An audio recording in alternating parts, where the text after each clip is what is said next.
Merci, Madame la Présidente. Ma question est pour la ministre adjointe des industries utilisant beaucoup d'énergie. On sait que les mesures de Donald Trump ont créé des incertitudes et des perturbations dans l'économie mondiale qui ont un effet direct sur l'Ontario et ses travailleurs.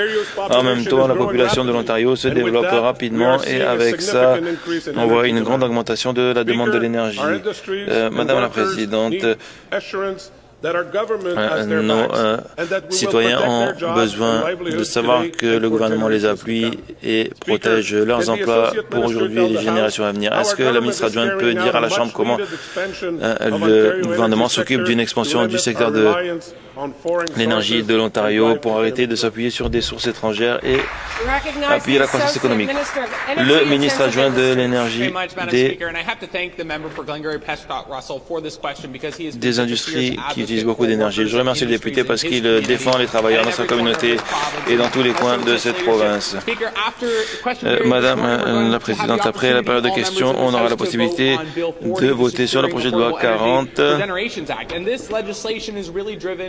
et on doit continuer à développer le système énergétique pour donner la priorité aux emplois en Ontario. Donc, ce projet de loi va nous aider de créer des milliers d'emplois au site de Pickering, nous permettant d'ajouter 1,6 milliard au PIB de la province, à la croissance en PIB de la province.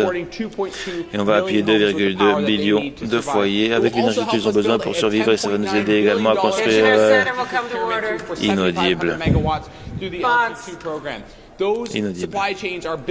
Ces chaînes d'approvisionnement sont bâties ici en Ontario par des fiers travailleurs de l'Ontario qu'on veut appuyer et tous les membres ont la possibilité de le faire après la période de questions.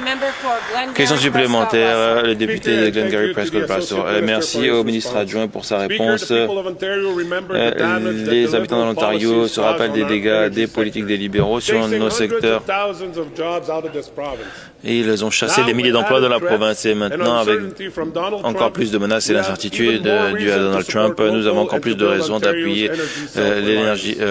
l'industrie locale et de devenir autodépendants en énergie. Notre gouvernement a été au premier plan de la priorité donnée à notre secteur de l'énergie. Est-ce que le ministre adjoint, le ministre associé peut continuer à expliquer ce qu'il fait pour protéger les industries et les emplois de l'Ontario dans le secteur de l'énergie? Madame la Présidente, je remercie encore le député pour cette question et son travail. Les dispositions que nous avons introduites dans le projet de loi 40 visent à mieux permettre aux services publics de l'Ontario d'acheter canadien et de bâtir un système énergétique plus sûr.